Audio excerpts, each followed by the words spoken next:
Assalamualaikum warahmatullahi wabarakatuh. Selamat pagi, siang, sore, malam para listeners. Selamat datang di podcast KSM Talk, obat sepuh obrolan akal sehat seputar hukum. Bersama saya Rido Sindu Pratama. Pada kali ini kita sudah kedatangan pembicara kita pada hari ini. Beliau seorang salah satu dosen di Fakultas Hukum Unisula, Bapak Rizky Adi Pinanito. Selamat pagi Bapak. Selamat pagi, Assalamualaikum. Apa kabar nih Bapak? Alhamdulillah sehat. Oke, baik. Mungkin dari para listeners ingin mengetahui apa sih kesibukan dari Pak Rizky selaku pembicara pada hari ini. Mungkin Pak Rizky bisa menjelaskan kesibukan dari Pak Rizky selain menjadi dosen itu seperti apa, Pak? Ya, saat ini saya ditugaskan oleh fakultas di Pusat Studi Hukum Internasional dan Hak Asasi Manusia. Posisi saya sebagai sekretaris. Terus kemudian masih terlibat dalam beberapa penelitian. Itu aja sih paling. Oh, terlibat dalam beberapa penelitian. Iya. Oke. Wah, sangat luar biasa ya teman-teman. Pada kesempatan kali ini pada podcast kali ini kita akan membicarakan sesuai judul kita, yaitu Real Integrity is Doing Right Thing. Nah, mungkin dari teman-teman masih bingung apa itu mengenai integritas, makna dari integritas. Nah, mungkin dari Bapak Rizky sendiri menerjemahkan arti dari integritas itu bagaimana, Pak? Iya. Jadi kalau kita mau tahu sebuah makna dari kata gitu, kita lihat dari tata bahasanya. Jadi, integritas itu berasal dari bahasa Latin yang artinya bahasa Latinnya itu adalah integer, yang artinya adalah utuh. Sehingga makna integritas itu adalah konsistensi secara utuh, ya, baik dari ucapan dan tindakan. Nah, di sini bisa kita lihat bahwa makna dari integritas itu adalah kualitas moral seseorang yang dia antara kata dan perbuatannya itu selaras. Begitu juga dengan tanggung jawab yang ia pegang. Gitu. Sehingga kalau kita bicara integritas, itu pasti kita akan berbicara tentang moral kompas atau kompas moral yang dimiliki oleh seseorang. Kemudian melihat bagaimana tindak tanduk bicaranya dia, terus kemudian perilaku dia sehari-hari, apakah itu sesuai dengan apa yang dia katakan atau dia lakukan sehari-hari, ya, baik itu sifatnya positif maupun negatif. Jadi dia ada konsistensi di situ. Misalnya, contohnya, kita bicara dalam ranah profesi saya sebagai seorang dosen. Ketika dosen yang memiliki integritas, maka dia moral kompasnya adalah nilai-nilai etika yang dimiliki menjadi seorang dosen. Artinya menjadi dosen itu sebagai pengajar, dia sebagai peneliti, ada tridharma perguruan tinggi di situ, maka kegiatan sehari-harinya dia harus selaras dengan tridharma perguruan tinggi. Gitu. Jadi ketika menjadi seorang dosen, dia sudah terikat oleh moral kompas tertentu yang bahkan pada saat orang lain tidak melihat, dia pun harus melakukan hal yang benar.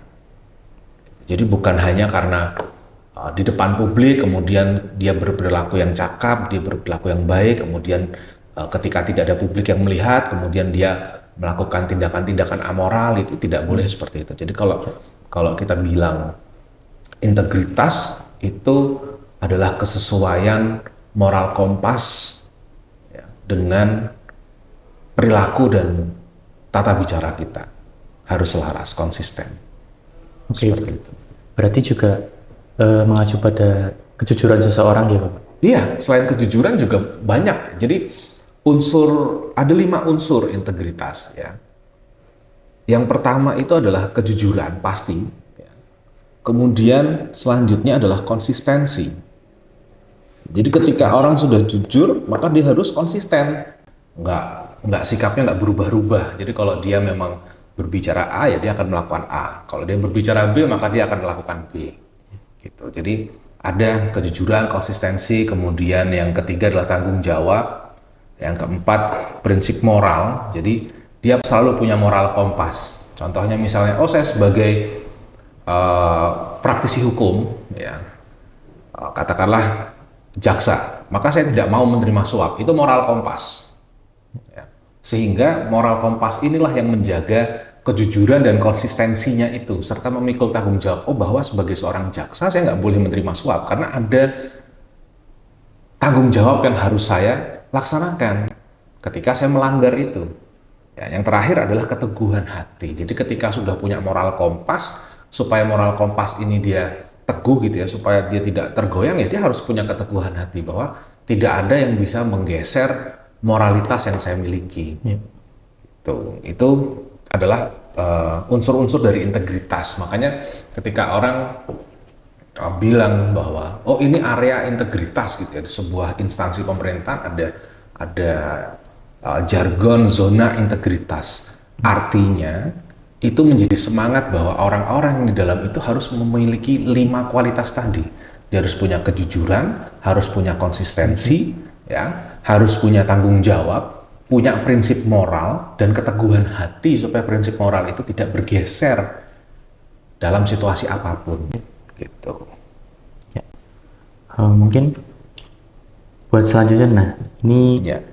mungkin dari Pak Rizky sendiri, itu seperti apa contoh nyata dari penyimpangan integritas itu sendiri? Mungkin dari mahasiswa, sebagai kita selaku mahasiswa hukum, mungkin ada beberapa tindak tanduk atau perilaku yang menyimpang mengenai integritas. Contohlah mengenai tadi yang dibicarakan, penyesuaian antara perkataan dan perbuatan itu berbeda. Iya. Katakanlah nanti janjian jam 10, nggak taunya jam 11 belum datang, datangnya jam 12. Itu mungkin penyimpangan integritas dari mahasiswa. Nah, mungkin dari Pak Rizky sendiri selaku dosen melihat contoh penyimpangan dari integritas dari perilaku mahasiswa sendiri itu seperti apa, Pak? Iya. Jadi benar, kalau tepat waktu itu salah satu bentuk dari integritas. Jadi kalau kita sudah janjian sama orang, misalnya, besok kita ketemu untuk belajar, besok ada perkuliahan jam 10. Maka kalau bisa sebelum jam 10 datang, sebelum jam 10 datang. Kalau tidak ada halangan, ya, kecuali kalau kemudian ada force majeure ya, bencana alam atau hal-hal yang tidak kita hendaki, orang tua sakit, motor mogok mungkin, atau transportasinya nggak ada, atau dalam perjalanan ada banjir, ada celaka atau apa. Nah, kecuali itu. Tapi kalau misalnya tidak ada sama sekali halangan itu, ya tidak ada force majeure, maka salah satu bentuk integritas yang dimiliki oleh mahasiswa yaitu adalah tepat waktu. Jadi contoh misalnya ya, seorang mahasiswa dia mau konsultasi skripsi dengan dosen pembimbingnya, ya. Setelah disepakati bersama jam 11 gitu ya, ketemu sama dosennya, maka sebelum jam 11 harusnya sudah hadir di kampus, nunggu dosennya. Begitu juga dengan dosennya. Dosen yang diajak janjian oleh mahasiswa, kalau dia sudah bilang oh jam 11 ya sebisa mungkin harus tepat waktu jam 11, kecuali ada hal-hal yang urgent yang tidak bisa kemudian kita abaikan gitu ya, atau hal-hal force majeure lainnya gitu. Intinya adalah contoh dari integritas itu yang paling mudah kita temukan itu adalah tepat waktu itu dulu. Saat orang sudah bisa menghargai waktu yang dia miliki, waktu yang dimiliki oleh orang lain, saya rasa dia sudah punya moral kompas yang baik untuk menjadi starter pertama. Seseorang itu punya integritas. Kemudian yang kedua, ya, nilai kejujuran itu terletak pada sikap batin ketika mereka mau ujian. Ya. Iya. Ketika seorang mahasiswa yang dia punya integritas, dia punya moral kompas yang baik, besok ujian, malamnya dia belajar, pasti. Seenggaknya tuh H-1 lah dia belajar. Dalam kegiatan sekolah sehari-hari atau dalam kegiatan perkuliahan sehari-hari, seorang mahasiswa yang punya integritas, itu contohnya adalah dia punya buku catatan yang ada isinya. Bukan buku catatan kosong ya, tapi buku catatan yang ada isinya. Isi perkuliahan. Itulah salah satu contoh. Jadi kalau ngelihat temannya, dia nyatet, itu berarti oh dia sudah punya bekal untuk memupuk integritasnya sebagai seorang mahasiswa. Karena dia pasti akan belajar. Ketika ujian dia pasti belajar. Kemudian tanggung jawab, ya, tanggung jawab dalam semua hal. Kalau dia salah, dia minta maaf duluan. Ya. Kalau dia melakukan perbuatan yang dia tidak sengaja, ya harus diluruskan, seharusnya seperti apa. Itu adalah bentuk tanggung jawab. Ya. Terus kemudian kalau dia sudah tahu bahwa dia melakukan kesalahan, misalnya mencontek dan sebagainya macamnya, maka dia harus terima konsekuensinya. Walaupun perbuatan mencontek itu sudah mencederai nilai-nilai integritas ya. Sehingga yang paling mudah saya temukan itu adalah ketika seorang mahasiswa pada saat ujian, entah itu ujian tengah semester atau ujian akhir semester, ciri dari mahasiswa yang dia belum paham tentang integritas atau dia tidak memiliki integritas, itu adalah mencontek, pasti. Karena dengan mencontek itu seseorang sudah, yang pertama dia tidak menghargai diri sendiri, yang kemudian dia tidak konsisten terhadap apa yang dia janjikan ke orang tuanya yang sudah menyekolahkan dia tinggi-tinggi ya, dengan biaya yang mahal. Kemudian dia mengaburkan cita-citanya. Biasanya mahasiswa yang tukang contek dia nggak tahu mau jadi apa. Biasanya seperti itu. Ya. Bahaya lagi kalau dia sudah tahu dia mau jadi apa, dia masih mencontek. Itu mengerikan. Misalnya nih mahasiswa ditanya, cita-citamu jadi apa? Oh, jadi hakim. Tapi pada saat dia ujian, pada saat dia membuat tugas, ya dia nggak masuk, dia bolos, titip absen, nyontek, itu bahaya sekali. Harus segera direhab itu kualitas mentalnya dia. Sehingga seorang mahasiswa itu adalah cikal bakal masa depan bangsa. Sudah pasti itu. Sudah pasti. Sehingga ketika mahasiswa itu tidak dibekali dengan nilai-nilai integritas yang kuat, ya kita bisa tahu bagaimana kualitas nanti para pemimpin bangsa kita. Gitu. Sehingga integritas itu sendiri menjadi muatan yang wajib untuk dipelajari oleh mahasiswa, baik secara formal maupun non formal, gitu ya, baik di dalam kelas maupun di luar kelas, gitu Mas. Ya, oke, ya. Baik, mungkin tadi jelaskan mengenai juga tentang kejujuran dan tanggung jawab ya Pak. Iya. Jadi ya memang betul, mungkin bisa dari beberapa kita selaku mahasiswa hukum dalam menjalani ujian itu ada beberapa yang saya lihat baru masuk ruang ujian belum ada 5 menit udah keluar izin ke kamar mandi. Nah itu nggak tahu mungkin dia ngapain atau mencontek atau bagaimana, itu juga merupakan ya penyimpangan integritas atau mungkin belum paham mengenai integritas itu sendiri. Nah mungkin untuk selanjutnya menurut Pak Rizky sendiri, langkah konkret apa yang harus dimiliki mahasiswa dalam menjunjung tinggi nilai integritas yang nantinya nilai itu dapat menjadi bekal untuk di jenjang karir ketika lulus nanti? Ya, jadi itu artinya adalah mahasiswa harus tahu dulu ya tentang apa itu integritas seperti yang tadi saya sampaikan. Kemudian dia harus tahu unsur-unsur dalam integritas itu apa saja. Kan tadi sudah sampaikan bahwa ada 5 unsur yang harus dimiliki seorang mahasiswa saat dia mau memupuk integritasnya. Yang pertama, dia harus tahu dan menumbuhkan ya, kejujuran atau honesty. Itu sangat penting. Ya. Sangat penting. Kejujuran itu utama. Apalagi di dalam mencari ilmu. Saya selalu megang prinsip kalau di kelas itu, yang saya ajarkan adalah kalian itu kalau salah nggak apa-apa, karena memang itu kesalahan itu adalah 50% pemahaman. Orang melakukan kesalahan itu paling tidak dia sudah mau berusaha. Ya. Tapi yang berbahaya itu adalah ketika mahasiswa itu tidak jujur dan bahkan dia tidak tahu kalau perbuatannya itu tidak jujur. Nah itu bahaya sekali. Artinya dia nggak sadar kalau dia itu mencontek, bahwa perilaku mencontek itu adalah wajar, bahwa mencontek itu sudah menjadi hal yang umum dilakukan. Ya kalau nggak mencontek gimana caranya ngerjakan? Nah itu sudah berbahaya. Gitu. Sehingga mahasiswa tuh harus tahu dulu tentang apa itu kejujuran dan bisa nggak dia menumbuhkan kejujuran dalam dirinya dia. Gitu. Tapi kalau dia sudah sering berbohong gitu ya, sudah sampai kemudian sudah terlalu sering dia berbohong, terlalu sering dia curang ya, memang harus ada langkah-langkah konkret untuk datang mungkin ke psikolog, psikiater gitu ya. Karena menumbuhkan kejujuran ini memang bekal dari lahir, dari kecil ketika dia dibesarkan oleh orang tua. Kemudian yang kedua konsisten terhadap apa yang dia ucapkan. Ya. Misalnya dia janji sama orang tua bahwa oh ya saya akan sekolah dengan baik, maka dia harus konsisten bahwa dia akan kuliah dengan baik, dia akan selesaikan studinya dengan baik, apapun caranya, ya, di langkah-langkah yang sesuai dengan moral kompas yang dia miliki. Setiap manusia itu pasti punya moral kompas, punya moralitas yang dia bangun dari kecil. Nilai-nilai moral, nilai-nilai keluarga yang ditanamkan oleh nilai-nilai yang baik yang ditanamkan oleh keluarganya itu pasti dia punya. Nah, itu harus konsisten. Tidak mudah terpengaruh oleh orang lain. Kemudian yang ketiga tanggung jawab, menumbuhkan tanggung jawab. Ya. Tanggung jawab itu simpel kok. Tanggung jawab itu misalnya dia berjanji, dia harus menepati. Sudah itu aja.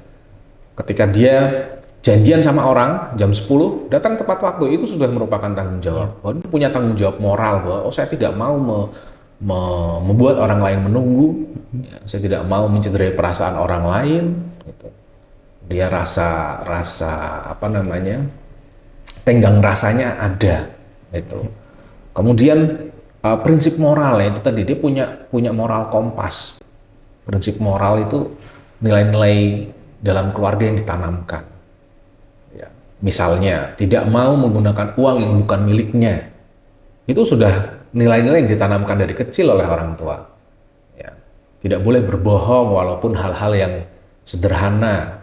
Itu nilai-nilai yang ditanamkan dari keluarga. Kalau dalam posisi sudah remaja dewasa ya, itu akan susah kalau misalnya memang dari kecil tidak dibiasakan punya moral kompas yang baik dari keluarga. Itu. Tapi itu semua masih bisa direhab ya, masih ada tahapan untuk rehabilitasi ke arah sana tuh masih bisa lah diarahkan lagi. Kemudian yang kelima adalah keteguhan hati. Seseorang harus punya hati yang teguh supaya apapun yang terjadi dia tetap akan stay di nilai-nilai dan moralitas yang dia miliki. Contohnya misalnya jadi hakim. Kalau dia punya 4 tadi, dia punya kejujuran, konsisten, dia tanggung jawab, dan dia punya prinsip moral yang baik. Seorang hakim, dia tidak mau menerima suap. Seorang hakim, dia memutuskan perkara karena dasar pertimbangan logisnya dia, pertimbangan nuraninya dia, pertimbangan spiritualitasnya dia. Ya. Maka ketika ada desakan, ada ancaman, ya bahkan mungkin ada nilai-nilai ekonomi di balik itu, ya dia tetap harus menjaga nilai empat nilai tadi yang dia junjung itu. Sehingga keteguhan hati itu menjadi dasar hal yang fundamental tentang integritas. Kalau seseorang tidak punya keteguhan hati, maka integritas itu ya ibaratnya hanya retorika semata. Gitu. Ya. Oke, berarti menarik banget para listeners. Ini tadi ada 5 amalan yang 5 unsur yang bisa diamalkan untuk menjunjung tinggi nilai integritas. Nah, mungkin ada closing statement dulu dari Pak Rizky sebelum ini kita akhiri podcast pada hari ini. Mungkin ada hal-hal yang belum disampaikan kepada para listeners. Ya. Kata-kata hari ini berarti ya. Ya. Ya, terkait dengan integritas. Ya. Jadi kalau dalam bahasa Inggris nih, you can lose everything and rebuild, ya. But if you lose integrity, it's hard to restore trust. Ya. You can lose everything and rebuild, but if you lose integrity, it's hard to restore trust. Kamu bisa kehilangan semuanya dan membangun ulang dari awal. Tapi kalau kamu kehilangan integritas, maka kamu kehilangan hal yang paling berharga, yaitu adalah kepercayaan. Bayangkan, ya, seorang mahasiswa hukum, dia dari awal sudah kehilangan kepercayaan oleh publik, ya, maka apa yang terjadi? Masa depannya berantakan. Begitu juga dengan para pemimpin bangsa kita. Ya. Ketika dia kehilangan integritasnya, maka publik nggak akan percaya lagi. Padahal sekarang kepercayaan itu dalam komunikasi politik itu penting sekali. Membangun kepercayaan masyarakat itu dari mana? Dari perilaku sehari-hari lewat integritas itu tadi. Ya, gitu. Oke. Mungkin demikian Pak Rizky. Ya. Terima kasih perbincangan pada hari Sama-sama. ini. Terima kasih atas kehadirannya. Mungkin itu tadi podcast kita. Dari teman-teman mungkin dapat menyimpulkan mengenai integritas itu sendiri dan mengamalkan. Dan juga harapannya podcast ini dapat menjadikan inspirasi dan informasi untuk teman-teman mengenai integritas. Jangan lupa saksikan podcast untuk episode selanjutnya KSM Talk dan di YouTube channel kita KSM FH Unisula dan akun Spotify kita di KSM FH Unisula. Dengan saya Ridho Sindu Pratama dan terima kasih Pak Rizky atas kehadirannya. Assalamualaikum warahmatullahi wabarakatuh. Waalaikumsalam warahmatullahi wabarakatuh.